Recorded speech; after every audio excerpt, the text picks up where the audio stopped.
What's up, guys? Iceman here. Welcome to Meditations. So, I've been wondering a bit. What's the end game?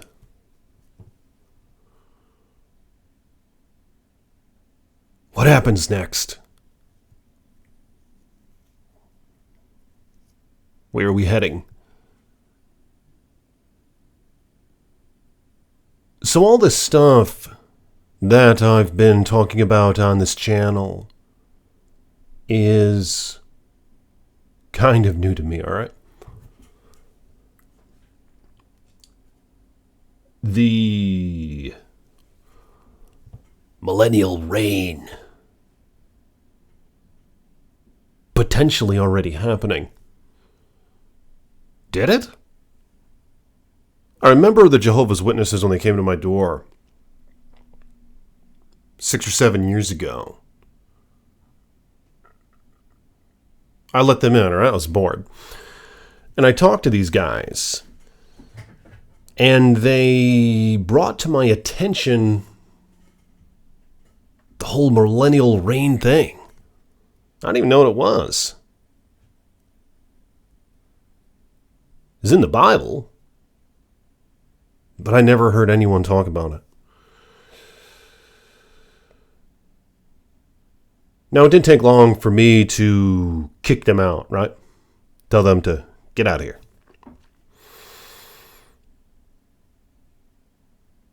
Because a lot of things about what they had to say I thought were quite off. But there are always some diamonds in the rough. So it got me thinking, wow, millennial reign. That's going to be awesome. I hope I'm around for it.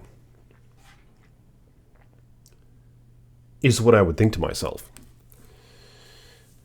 Of course, it didn't really cross my mind, what if it already did happen? Because I knew we were living in a time of deception, and still are. You ever turn on the TV? I don't have TV, but I go on my internet browser, open up my phone. I hear what they're talking about in the schools, entertainment, education, the news, media, music, video games.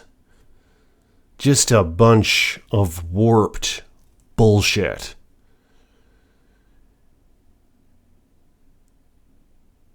Layers and layers of deception, right? Who really knows when we are in history? You know what I'm saying?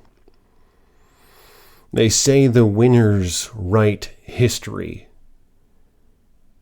And if that isn't true, I don't know what is.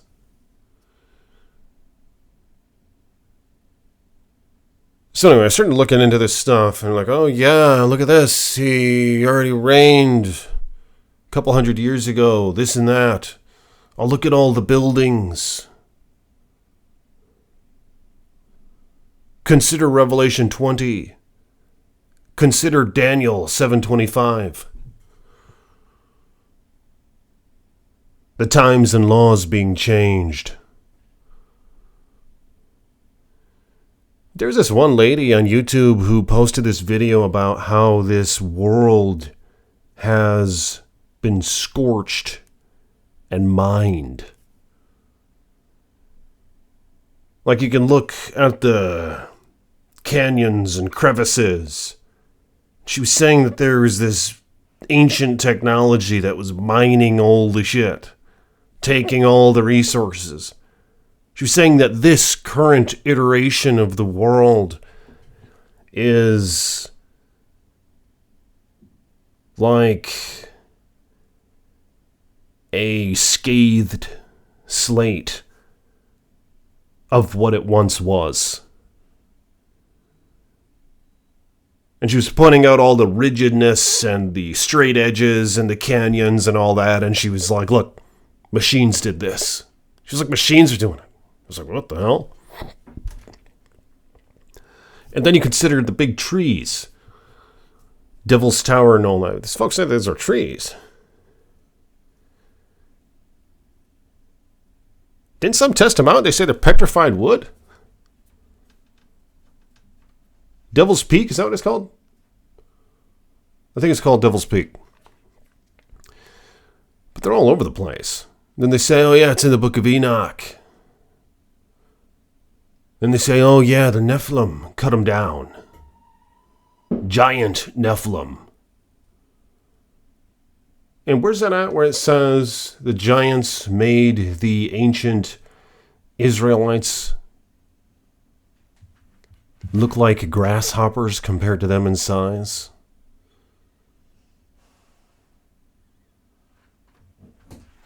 And they say those things are what? Built the pyramids, cut down the trees, scorched the earth, mined it of its resources. I wonder if that's all true.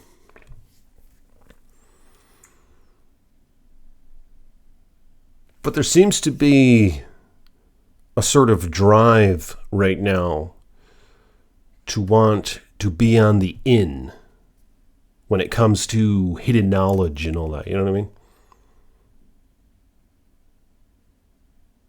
And I start to wonder if it could work against us or to our detriment. Wondering if we have it all figured out. I could read your comments sometimes. You guys are saying things like, oh yeah, I try to talk about this stuff with my family, this and that, and they just laugh about it or change the subject or don't want to talk about it. Who knows? Things like that. But what's the end game?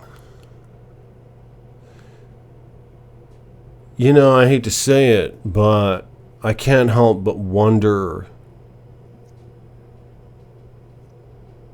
if it has something to do with just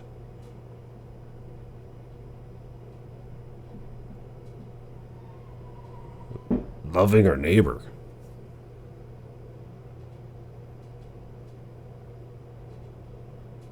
Something to do with just accepting people as they are or something. And finding common ground with everyone. I don't really know. What do you guys think?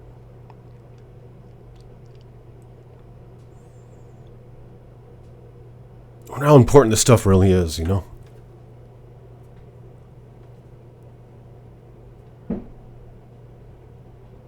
But the problem is there's deception everywhere, isn't there? Like they say, it's all over the entertainment. You can't even watch a freaking movie without being deceived. They say it's all inversed. Actors and actresses. And, you know, like we're being tricked. I just don't like being tricked.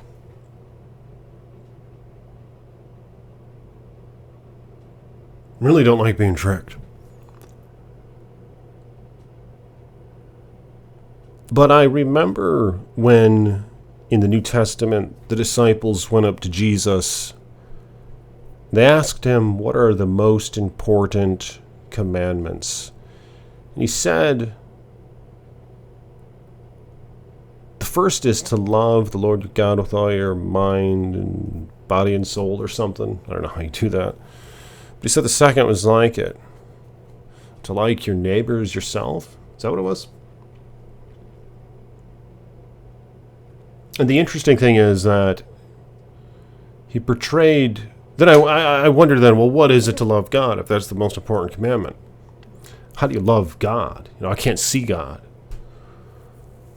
I can't touch God or grasp God with any of my senses.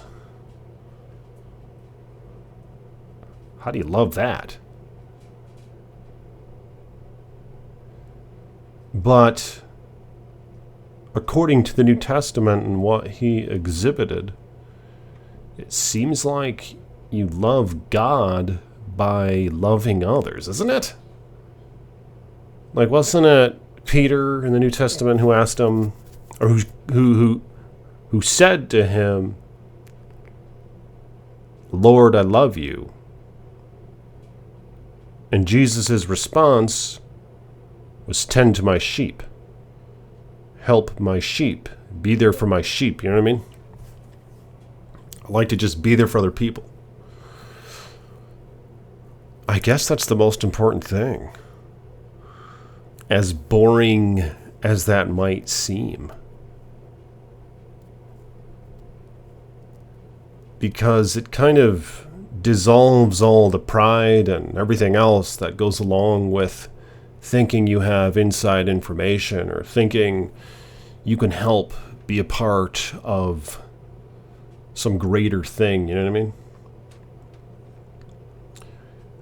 When I guess the greater thing is just humbling yourself in order to be exalted. What's that look like to be exalted? We really just gotta love our neighbors. Is that what it's all about?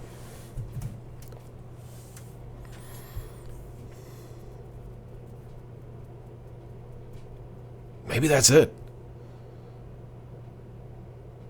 You know, I think I could accept that if I knew that something really, really nice was coming up, you know what I mean? Look, I'm just tired of the cursed world. I don't know about you guys.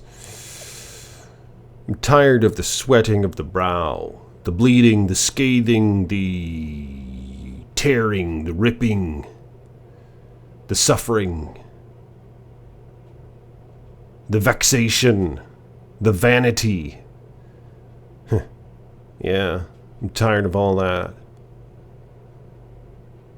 But I guess if we were in a sort of new Eden, new heaven, new earth, I guess if the curse gets lifted, perhaps we could find contentment with simply being and loving the neighbor, whatever. Loving our neighbors, right? Because then all the little things that we do, just having a nice juicy burger. I love burgers. Unlike Five Guys. Ooh, nice juicy burger. Of course, I don't know if those things are going to be in existence. The new heaven and new earth, are they? Isn't death going to be no more? Maybe it'll be a vegan burger. But it'll probably actually be good then. Really yummy vegan burger. Let's just call it a burger, though. Right now. It'll be better than that, but yeah, let's just call it a burger. Yeah, imagine that. Imagine like this life without the pain, without the struggle, without the suffering. Imagine perfection. Just people with the, what are they called? The new bodies.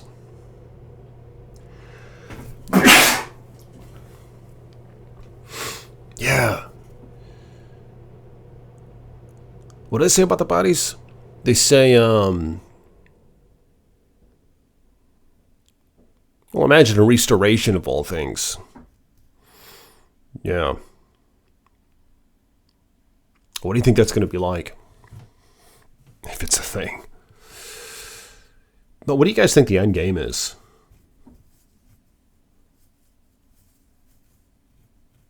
Imagine what it was for Adam and Eve. Incorruptible bodies. That's what it is. Some like ageless body. Glowing, free from decay. Free from waste and death. Yeah, that would be nice. But let me know in the comments, what do you guys think the end game is? I'll see you tomorrow. Peace be with you.